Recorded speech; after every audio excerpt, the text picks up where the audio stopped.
एक बार फिर से स्वागत है दोस्तों आपके अपने YouTube चैनल में। आज का टॉपिक है 28 दिसंबर 2022 को पूछे गए हिंदी पेडागोजी के 15 प्रश्नों का संपूर्ण विश्लेषण। और जैसा कि आप लोगों को पता है कि 2021-22 वाला भी CDP EVS और हिंदी पेडागोजी का प्ले लिस्ट आपको हम डिस्क्रिप्शन लिंक में डाल देंगे, वहाँ से देख लीजिएगा। और ये 22-23 में जो एग्ज़ाम हुआ था, तो ये 2022 28 दिसंबर को जो हुआ है उसका आज हम वीडियो बना रहे हैं। तो जो है हिंदी पेडागोजी, जिसमें 15 प्रश्नों का संपूर्ण विश्लेषण होगा। तो आइए वीडियो को शुरू करते हैं। संज्ञानात्मक अकादमिक भाषा निपुणता, जिसको इंग्लिश में कहते हैं कॉग्निटिव एकेडमिक लैंग्वेज प्रोग्रेस। तो ये क्या है, किससे संबंधित है? यानी संज्ञानात्मक अकादमिक भाषा निपुणता किससे संबंधित है? विषयों से संबंधित औपचारिक अकादमी अधिगम, अंग्रेजी साहित्य के लिए औपचारिक अकादमिक अधिगम, विवाद कौशल में सुधार के लिए औपचारिक अधिगम, और केवल मनोविज्ञान के लिए औपचारिक अधिगम।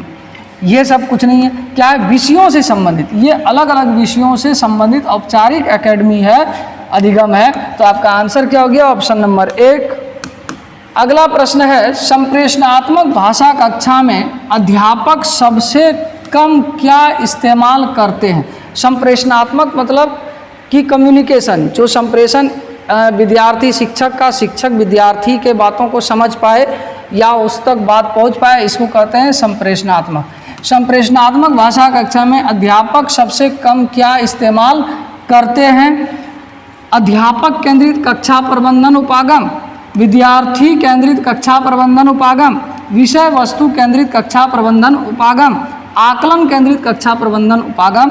तो जो भी आधुनिक शिक्षा का मूल मंत्र क्या है? अध्यापक केंद्रित कक्षा प्रबंधन नहीं करना है, क्या करना है? विद्यार्थी केंद्रित, विषय वस्तु केंद्रित, आकलन केंद्रित, ये सब करना है। लेकिन अध्यापक यानी शिक्षक केंद्रित कक्षा प्रबंधन की बात नहीं होती है। तो ये पूछ रहा है कि कम इस्तेमाल, तो यानी ऑप्शन नंबर 1। अगला प्रश्न है, भाषा शिक्षण के लिए प्रत्यक्ष विधि में किन 2 घटकों का प्रयोग किया जाता है? प्रत्यक्ष विधि यानी बच्चे प्रत्यक्ष रूप से भाषा सीखे तो क्या चीज़ होगा? श्रव्य भाषिक और श्रव्य दृश्यात्मक, श्रव्य भाषिक और व्याकरण अनुवाद विधि, श्रव्य भाषिक और संरचनात्मक उपागम, श्रव्य भाषिक विधि और संप्रेषणात्मक उपागम। तो इसका क्या होगा?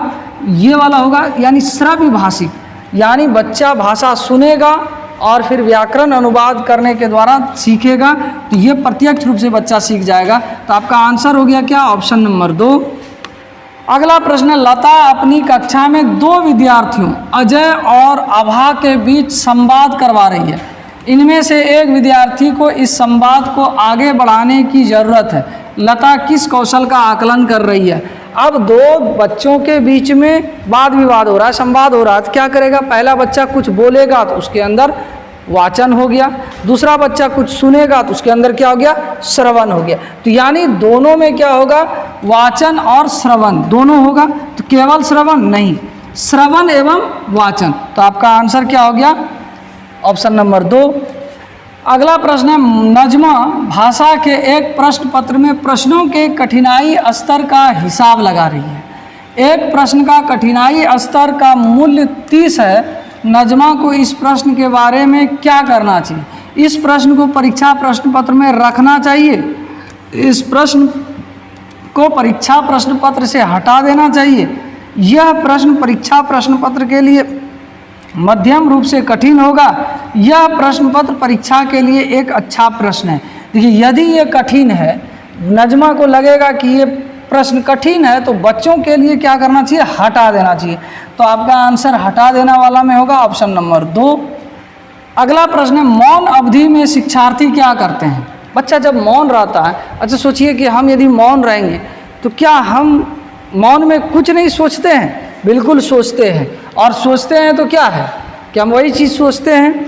ऑप्शन देख लेते हैं। मौन अवधि में शिक्षार्थी क्या करता है? भाषा के साथ कार्य करते हैं, भाषा नहीं सीखते हैं, चेहरे की भाव भंगिमा सीखते हैं, भाषा के प्रति समझ नहीं बना पाते। यानी मौन भी रहता है, मौन पठन भी बच्चा करता है, तो वो भाषा का कुछ न कुछ काम कर रहा होता है। तो आपका आंसर क्या है? Option number 1। अगला प्रश्न है ELL विद्यार्थी वे शिक्षार्थी हैं जो दृश्यात्मक माध्यमों के द्वारा प्रस्तुत की गई सूचनाओं का लाभ उठा पाते हैं।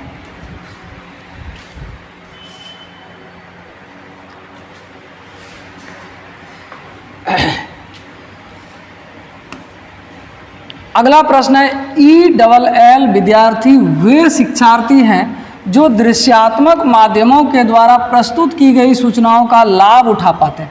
ELL इसका फुल फॉर्म इंग्लिश लैंग्वेज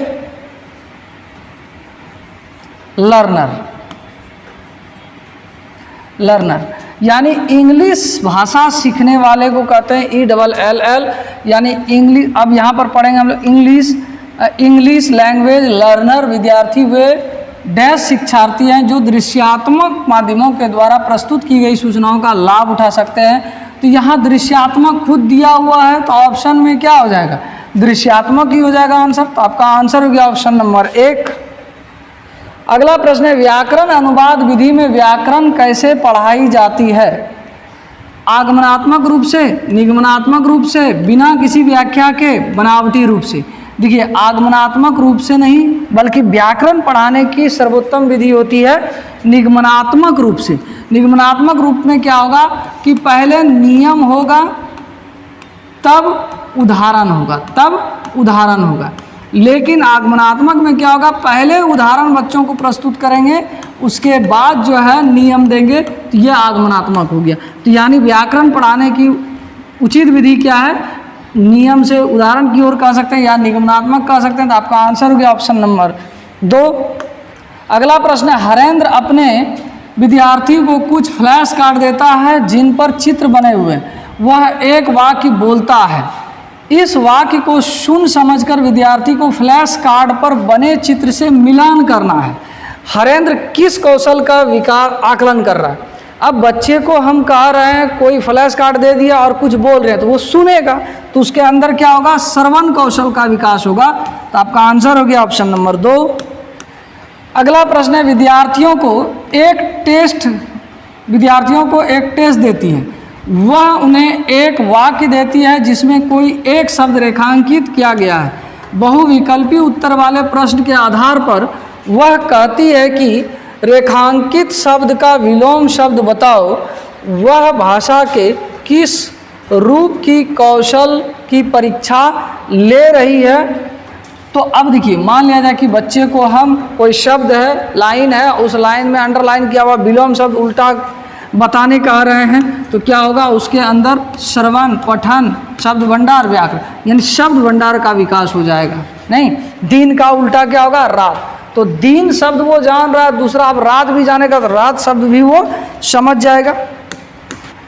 अगला प्रश्न है निर्देशित पठन की मनोवैज्ञानिक उत्पत्ति किससे संबंधित है? निर्देशित पठन की मनोवैज्ञानिक उत्पत्ति वाइगोत्स्की का निकटस्थ विकास का क्षेत्र जिसको कहते हैं ZPD, पियाजे का आदि, इसी से संबंधित है। यानी निर्देशित पठन की मनोवैज्ञानिक उत्पत्ति ZPD से हुआ है। यानी निर्देशित बच्चे उसी चीज़ से सीखेंगे जो उसके निकट में संसाधन होगा, तो वही संसाधन उसके लिए क्या करेगा, निर्देश करेगा। तो आपका आंसर हो गया ऑप्शन नंबर 1। अगला प्रश्न, पूनम अपने विद्यार्थियों को शब्दों में निहित तुकबंदी वाले ध्वनियों की पहचान करने के लिए कहती है। इस क्रिया द्वारा वह अपने विद्यार्थियों के किस पक्ष को मजबूत कर रही है? ध्वन्यात्मक जागरूकता यानी तुकबंदी क्या हुआ, वैसा शब्द जो थोड़ा सा जो है टेढ़ा मेढ़ा है, या फिर जो है जैसे कि होता है ना कि अंतर्दृष्टि, अंतर्राष्ट्रीय, ये सब तुकबंदी शब्द हैं। जब वो बोलवाएगा, पहचान करवाएगा तो क्या होगा, ध्वन्यात्मक जागरूकता उसके अंदर होगी। तो आपका आंसर क्या होगा, ऑप्शन नंबर 1। अगला प्रश्न है सुधा अपने विद्यार्थियों के समक्ष प्रवाह पठन का आदर्श रूप प्रस्तुत करना चाहती है।